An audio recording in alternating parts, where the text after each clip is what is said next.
Estamos presentando Combinación Clave 92.9. La clave me escucha.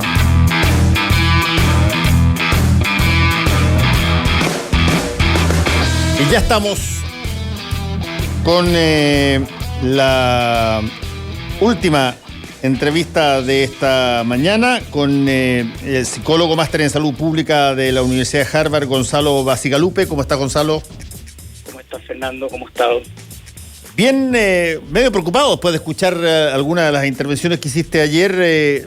Mencionaste bien claramente que podía haber una situación en las próximas 4 o 5 semanas muy compleja con el COVID, y te quería preguntar ¿por qué crees que son particularmente estas 4 o 5 semanas que se vienen encima las que podrían traer un rebrote fuerte? Bueno, a ver, primero que nada hay que reconocer que estamos todos extremadamente cansados y exhaustos con estos 14 meses de pandemia. Yo creo que hay que reconocerlo, y es algo que todos quisiéramos que se superara mañana, ¿no? El deseo de que se supere.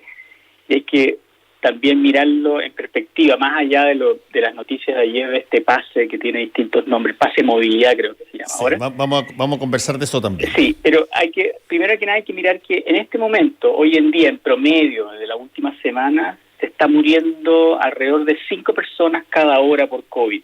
Y en el contexto de la pandemia como global, desde que comenzó, entre 3 y 4 personas se mueren por hora. Es decir, al término de tu programa hoy día, desde este momento, se han muerto 5 personas por el COVID. Es una situación extremadamente seria que todavía no se comunica bien. Entonces, elevando la alarma, porque en el fondo todavía tenemos en este momento, creo que alrededor de 4.400 y tantas camas habilitadas, y siempre estamos con alrededor de, comillas, alrededor de 200 camas desocupadas. Es decir, tenemos una sobreocupación tremenda de las camas UCI, y ahí aquí hay que entender que cuando se está ocupando una cama UCI que usualmente que antes una enfermera estaba a cargo de 2 camas, bueno, ahora la misma enfermera puede estar a cargo de 4 camas, es decir,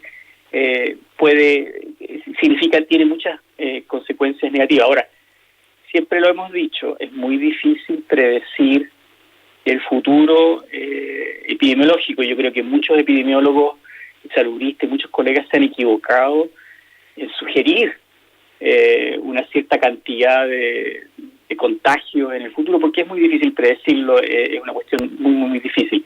Ahora, ¿qué es lo que me preocupa? Hay Chile, Israel, Inglaterra, la isla de Seychelles, Estados Unidos, son los países que más han vacunado, y hay muchos otros que están entrando en la carrera, incluido México y otros. Y lo que observamos es que en Inglaterra, por ejemplo, ya hay días, semanas en las cuales no tienen fallecidos. En Estados Unidos, por ejemplo, en grandes ciudades como en San Francisco, por ejemplo, no han tenido, por ejemplo, ayer leí un reporte que en el Hospital General de San Francisco, que es un hospital muy grande de la ciudad, no ha tenido admisiones de personas con el contagio de COVID. Y en Israel, como todos sabemos, hay un relajamiento de las medidas muy grande. Sin embargo, en Chile, teniendo básicamente la mitad de la población inmunizada, ¿no? Un poquito menos si se consideran las 2 dosis, un poquito menos de las que podrían ser consideradas factibles que obtengan este pase de movilidad. Todavía el contagio está fundamentalmente descontrolado. Es decir, lo que todavía ha fallado es el hacer una campaña de vacunación acompañada de un programa de prevención coherente. Y para terminar, lo otro que me preocupa es que en cierta medida este anuncio del pase de movilidad, y voy a comentar, creo que no es el pase de movilidad en sí el malo, sino que el tiempo, el momento, ¿no? Que es como lo que ha planteado el Colegio Médico y otros, incluso el Comité Asesor, genera una especie de permiso de vacaciones 2.0, ¿no? Genera una situación, comunica mal algo que puede generar demasiada movilidad. Ahora, es muy interesante porque si tú miras fotos, se han compartido muchas fotos de las personas viajando en el metro.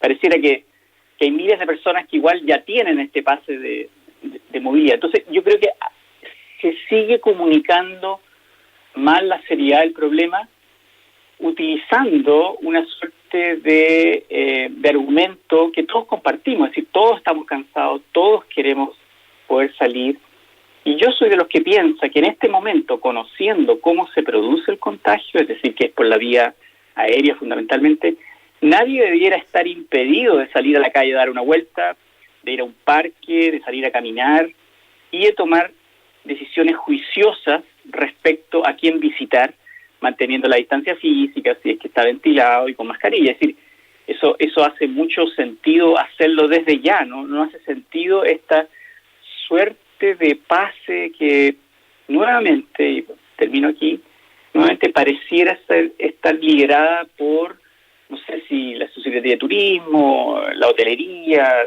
los restaurantes, que yo entiendo y yo comparto su gran sufrimiento. Las pymes han sufrido muchísimo debido a que personas no pueden ir a estos lugares, pero yo creo que genera una situación de movilidad muy grande. Ahora, si tú te fijas en el contexto de los últimos 14 meses, el patrón ha sido fundamentalmente, hacemos cuarentena, que disminuyen, tiene un impacto relativamente menor porque las cuarentenas no son lockdowns como han sido en Europa. Aquí no andan los animales sueltos en la calle porque paralice todo. No han logrado realmente acercarnos a cifras que nos permitan decir que tenemos control de la pandemia. Entonces lo que sucede es que cuando avanzamos un poquito, y de hecho avanzamos un poquito en las semanas de cuarentena que tuvimos antes, una estabilización y una pequeña baja, inmediatamente se relajan las medidas y eso hace que montemos un contagio sobre el otro contagio, que es lo que ha sucedido, por ejemplo, con la ocupación de las camas UCI, que es muchísimo más alta que, por ejemplo, en junio, julio teníamos 2.000, tuvimos un récord en el 3 de julio de casi 3.000 camas UCI ocupadas, ese fue el récord, pero eso fue un récord alto, andaba por los 2.000. En este momento tenemos 3.000 personas con pacientes COVID ocupando camas UCI. Teníamos, en su máximo punto teníamos 2.000 y tanto en julio y ahora tenemos 3.000 y tantos. Es decir, hemos ido montando una curva sobre la otra y, como dice la doctora Isquia Siches, hemos empezado a normalizar la muerte de 3, 4, 5 personas cada hora o de un promedio diario de alrededor de 100 personas falleciendo. Es decir, es muy alto y eso hace que si tenemos una subida, no sé qué vamos a hacer. Es decir, genera mucha tragedia. Y si se estabiliza en estos números, continuamos realmente aceptando un nivel de mortalidad demasiado alto. Bueno, estamos conversando con el secretario general del Colegio Médico de Chile, José Miguel Bernucci. No es Bernucci aquí. Ay, perdón. Perdona, discúlpame, estoy confundido. Te fuiste a otro programa. No, perdón, Gonzalo Bacigalupe. Ya, me fui a otro lado. Psicólogo, máster en salud pública de Harvard. Que tenía anotado eso, no sé por qué aquí, así que ya, no te preocupes. Gonzalo, una cosa que me parece interesante, y tú lo mencionaste también, es que estamos constantemente buscando, y yo lo encuentro tremendamente natural después de todo el tiempo, como tú muy bien lo describiste, que llevamos en la pandemia. Estamos buscando pero ávidamente una señal que te permita dar la sensación de que el asunto está quedando controlado. Por ejemplo, todas las publicaciones que hubo, y todas ellas correctas, pero todas las publicaciones que hubo hasta hace unas 2 o 3 semanas, cuando se partió la vacunación, donde estábamos pero llegando a niveles de vacunación equivalentes a los que tenían los mejores países vacunatorios del mundo, en gran medida esa información no tenía que ver con reflejar una realidad, sino que le llevaba, llamémoslo así, el corolario inmediato, que es, oye, ya que tenemos esta situación, cambiemos las condiciones o relajemos las condiciones o vayamos a trabajar o abramos los restaurantes. Claro. O sea, yo lo encuentro una cosa que efectivamente después de tanto tiempo parece que es relativamente razonable que la gente esté desesperada. Absolutamente. Pero todas las condiciones beneficiosas que damos, las damos para que ojalá en la tarde de ese mismo día se diga que las cosas vuelven a ser relativamente normales. Sí, porque mira, yo creo que hay una confusión grande, ¿no? Hay una confusión entre la capacidad de vacunar, que es muy alta, y debemos reconocer que es muy alta y tiene que ver con una serie de cosas que ya se han analizado en términos de todavía nuestra confianza en la salud pública, ¿no? Más allá del gobierno que esté en el momento, ¿no? Debemos recordar, por ejemplo, que en Hong Kong, que tiene controlada la pandemia, donde la trazabilidad es completa, la gente no se vacuna. De hecho, hoy día leía la noticia que decía que iban a tener que probablemente votar no sé cuántas dosis de la vacuna Pfizer, que es la con la cual han estado vacunando, pero se ha vacunado una mínima cantidad de la población. Es decir, aquí en Chile hay una fe en la vacuna y que es bueno, ¿no? Es parte de nuestra historia. De hecho, el fracaso de los vacunatorios móviles no fue un fracaso de la falta de atención de gente que quería hacerlo. Mucha gente quiso vacunarse, por ejemplo, este fin de semana, ¿no? Sí. O sea, hay mucha conciencia de la necesidad de vacunarse, pero lo que no se ha comunicado al mismo tiempo, y eso es lo importante, es que vacunarte no debiera cambiar tu conducta hasta que no bajemos completamente los niveles de contagio.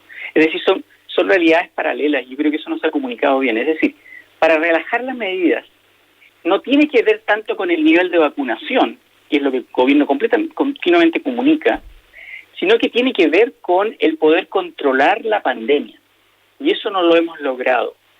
No sabemos si no lo hemos logrado debido al tipo de vacuna que se está utilizando, eso no lo sabemos, o simplemente porque nunca hemos logrado manejar la pandemia a niveles relevantes. Es decir, mira, yo estuve casi 5 meses recorriendo las calles de 8 comunas, conversando con las personas, y uno se da cuenta que la realidad que lo sabíamos porque los determinantes sociales de todo esto son muy importantes, que todavía la comunicación está dirigida desde y hacia las 3 comunas y un poco más. Es decir, todavía estamos pensando en, por ejemplo, la gente conversa acerca de si van a poder ir a Europa o no, con esta vacuna o no. Se conversa acerca de si ir a cuidar la casa a la playa o no, que este pase va a permitir. Es decir, todavía estamos pensando en una minoría de los chilenos y chilenas. De hecho, en alguna de estas comunas, de estas 3 comunas, no ha muerto ningún joven. Es para que pongamos la perspectiva. Y sí han muerto jóvenes y niños en otras comunas. Es decir, todavía estamos pensando en cómo diseñamos políticas públicas destinadas a solo un segmento de nuestra sociedad. Y eso es lo complejo. Ahora, en general yo diría que una de las cosas graves y una de las cosas que está el grupo al cual yo pertenezco, pero que es dirigido por una serie de otros investigadores y expertos y voluntarios, el grupo COVID-19 CL, que todas las semanas hacemos un recuento semanal de los datos, porque realmente los datos diarios no sirven mucho para informar nada.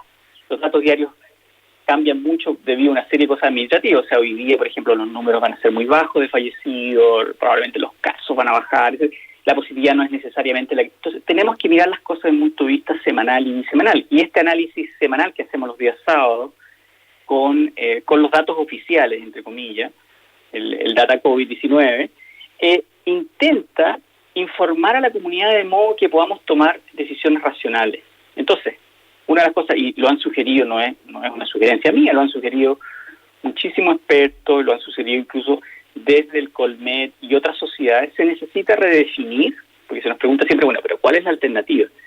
Se necesita redefinir el paso a paso, de modo que sea claro cuáles son las indicaciones, cómo nos movemos de un punto al otro o retrocedemos de un punto al otro, y cómo ese paso a paso además está definido distinto de acuerdo a las regiones en las cuales se vive. de modo que podamos aterrizar los indicadores a las realidades regionales e incluso comunales. Es muy distinta la realidad en Santiago, en Conce, en Puerto Montt, en Magallanes o en Aysén, porque además eso permitiría que haya una especie de apropiación por todos nosotros, por todas las personas, respecto a los cambios en las decisiones. Es decir, no hace sentido en este momento continuar con esta suerte de esperar que el ministro o Bellolio u otra gente nos diga qué hacer sin que exista una racional que todos entendamos. Ahora ahí hay un punto, Gonzalo, que me parece interesante. Estamos conversando con Gonzalo Bacigalupe, psicólogo máster en salud pública de la Universidad de Harvard. Gonzalo, hay dos temas que de alguna manera cohabitan aquí. Un tema tiene que ver con, llamémoslo así, la cultura de responsabilidad comunitaria frente a un tipo de problema de este tipo. Sí. Porque aquí hay cosas que tienen que hacer las personas, Claro. y hay cosas que tiene que hacer, por cierto, el Estado, las autoridades y la otra. Pero hay un fenómeno de cultura de responsabilidad individual que eventualmente hay montones de condicionantes para que algunas personas la puedan cumplir y otras personas no las puedan cumplir. Pero hay un factor ahí. Y el segundo factor que te quiero preguntar tiene que ver, y luego quizás por deformación profesional te lo planteo, tiene que ver con la cantidad de formas en que transmitimos una instrucción de la manera más compleja posible. Uh-huh. De tal manera que las personas todas no entiendan nada de lo que se dice. Uh-huh. Este nuevo pase ha sido explicado ya 3 veces. Sí. Es como cuando a ti te entregaban el nuevo bono y tenías como 25 requisitos por los cuales cumplirlo y tenías que ir... entonces, al hacerse compleja la comunicación y no entender las cosas, la gente va a optar por un camino naturalmente, por el camino que sea la línea recta más rápida para llegar a la solución del problema, que en este caso probablemente va a ser no cuidarse.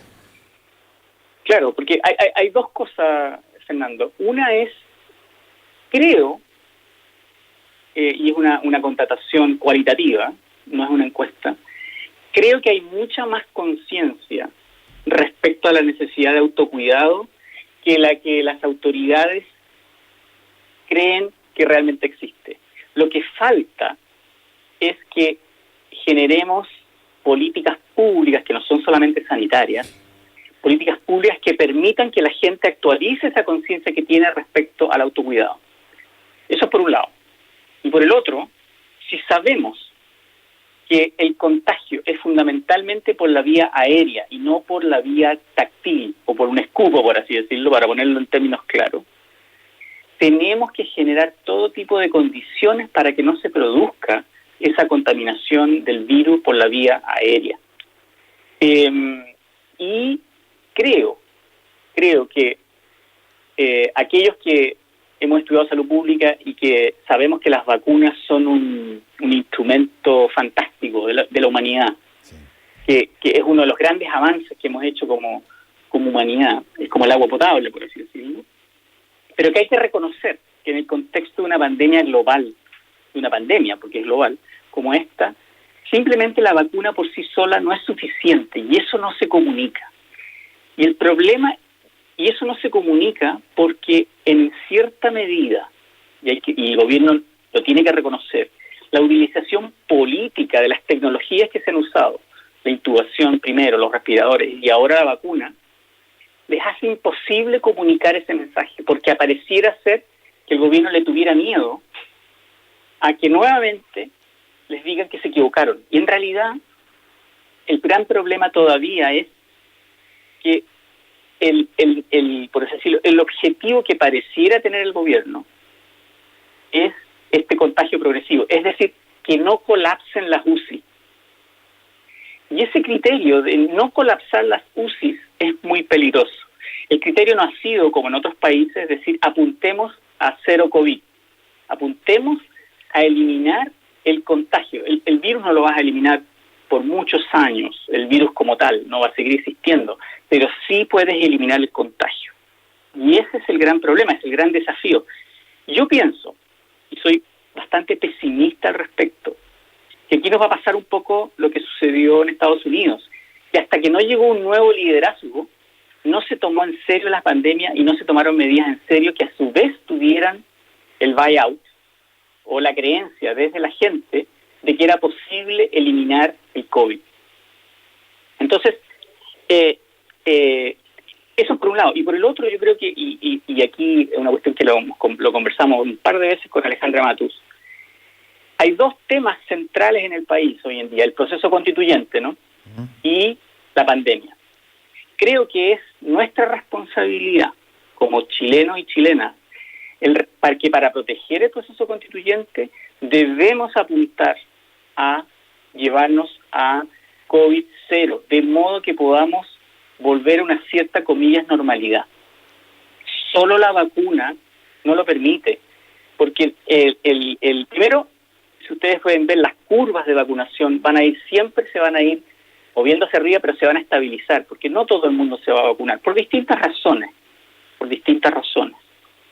Entonces, vuelvo, el pase de movilidad, para muchas personas, a pesar de que muchas de las cosas que dicen pueden hacer sentido, no hacen sentido desde un punto de vista del control del contagio. Tú, por ejemplo, lo que podrías haber dicho es, desde hoy, nadie está limitado de salir a caminar 10 cuadras a la redonda de donde vive, por ejemplo. Pero eso no significa que entonces abrimos restaurantes o que abrimos los bares o abrimos una serie de actividades. Para poder hacer eso, necesitas políticas públicas en hacienda, en economía, en transporte, que vayan acorde con la necesidad de evitar que las personas estén en lugares donde el virus vive en el aire. Y yo creo que aquí hay una otra cosa. Yo creo que todavía, como tú dices, tú lo dijiste muy claramente, nadie entiende nada al final o todo se confunde. Es decir, todo se termina siendo una suerte de meme, ¿no? Y yo creo que nos falta comunicar. Por ejemplo, todos los días se tomó muchos meses para que consistentemente en el gobierno se utilizara la mascarilla, un mensaje muy importante. Y de hecho yo creo que hoy en día, en general, hay mucha conciencia respecto a la mascarilla, las personas usan mucho más las mascarillas, pero todavía hay cero conciencia de entender que el alcohol gel no combate el virus, que lo combate es estar en lugares ventilados. Entonces, sí, ahí nos falta. Entonces, lo otro que yo creo que hay que entender que cualquier cosa que en este momento aumente la movilidad simplemente va a aumentar el contagio. Eso es porque el contagio está muy alto. Ahora, por otro lado, yo creo que las cuarentenas a la chilena, pongámoslo así, han fallado. Han fallado porque solamente un grupo pequeño, me incluyo, de personas que somos más privilegiadas, podemos modular la posibilidad de hacer cuarentena. Pero para la mayoría de las personas eso es imposible. Y esta es una parte que no se ha entendido. Mira, en psicología hay una cuestión muy clara. La conciencia de algo no te lleva necesariamente a una conducta más saludable. Tú puedes saber perfectamente que fumar te eleva la probabilidad de morir de cáncer, pero eso no significa que vayas a dejar de fumar. Para dejar de fumar se tienen que proveer contextos en los cuales no se puede fumar. Por ejemplo, se eliminaron los lugares de trabajo, de los restaurantes, y entonces no se fuma. No hay, ¿entiendes? Lo mismo se tiene que hacer con este virus. Tú tienes que crear contextos en los cuales las conductas son, como dicen en inglés, nudge. Es como la figura del elefante, la madre elefante que empuja un poquito a su elefante chiquitito para que empiece a caminar. Es como un empujoncito. Tú no puedes esperar un cambio de conciencia y que ese cambio de conciencia lleve a las personas a una mejor conducta. Las personas se van a conducir de la manera que piensen ellos que les va a permitir sobrevivir. Ese encuadre yo creo que hay que cambiarlo. Déjame traspasarte una pregunta que hace acá Ramón Hernández por Twitter. Ajá. Dice, ¿por qué Bacigalupe y los expertos ponen énfasis en lo comunicacional del pase verde y no la inconstitucionalidad del pase que transgrede normativas del derecho internacional y los derechos humanos? Yo supongo que está hablando de la libertad, digamos. Sí. Sí, bueno, primero yo no soy abogado y no soy un experto en eso, pero sí hay montones, la razón fundamental desde el punto de vista de la salud pública tiene que ver con que lo voy a homologar y lo hemos conversado harto en los medios, al uso del cinturón de seguridad. Sí. Cuando tú te subes a un auto para tú tener derecho a manejar, tú tienes que usar el cinturón de seguridad para protegerte a ti mismo, porque obviamente tu muerte o que tú te dañes va a tener un impacto en la sociedad también. Entonces tú te pones el cinturón de seguridad y te está prohibido no manejar te está prohibido manejar si es que no usas el cinturón. Entonces no es esa una violación de tus derechos, por el contrario, tú tienes derecho a ciertas cosas porque a su vez respetas otras. Entonces en este contexto, por ejemplo, pudiera ser que las personas que se vacunan en algún momento, y no ahora, quiero que quede claro para que no lo segmente, en algún momento y no ahora, tengan más derechos que otros que no se vacunan. Eso es bajo los siguientes supuestos. Uno, que el contagio es muy bajo. Dos, que sabemos con seguridad la efectividad alta de la vacuna con la que estás vacunado.